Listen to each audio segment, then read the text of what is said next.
ഈ പ്രേമം ഭയങ്കര ഒരു സിഗ്നേച്ചർ ആണ് അല്ലെ? നിങ്ങളുടെ പ്രേമത്തിൽ അഭിനയിച്ച എല്ലാവർക്കും ഉണ്ടെന്ന് തോന്നുന്നു. നിങ്ങൾ എവിടെ ചെന്നാലും പ്രേമത്തെ കുറിച്ച് ചോദിക്കാത്ത ഒരു ആൾക്കാരും ഇല്ല. പ്രേമിക്കാത്ത ആരുള്ളത്? അതില്ല, ഒരു പറ്റില്ല, ഞങ്ങൾ ഉൾപ്പെടെ. ചെയ്യുമ്പോ ഈ ഒരു ഇമ്പാക്ട് ഉണ്ടാവും എന്ന് വിചാരിച്ചോ? ഇല്ല, എന്തായാലും ഞങ്ങൾ ചെയ്തുകൊണ്ടിരിക്കുന്ന സമയത്ത് തന്നെ എല്ലാവരും ഭയങ്കര എൻജോയ് ചെയ്ത് ഭയങ്കര ആസ്വദിച്ചാണ് സിനിമ ചെയ്തത്.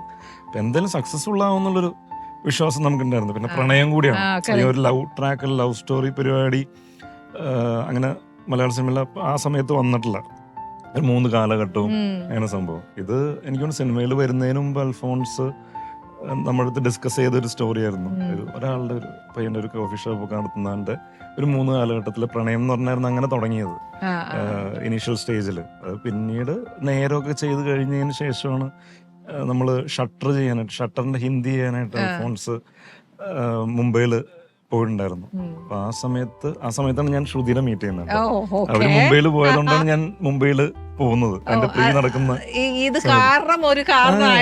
തീർച്ചയായിട്ടും അവര് ഉള്ളതുകൊണ്ടാണ് ഞാൻ മുംബൈക്ക് പോയത്. അല്ലെങ്കിൽ എനിക്ക് മുംബൈ അറിയില്ല, അപ്പൊ അങ്ങനെ പോകാനായിട്ടുള്ള പിമാര് പോയപ്പോ പിമാരുടെ കൂട്ടത്തിലങ്ങ് എന്റെ ഷൂട്ടും കഴിഞ്ഞിരിക്കുന്ന സമയത്ത് പോയേ പറ്റൂ.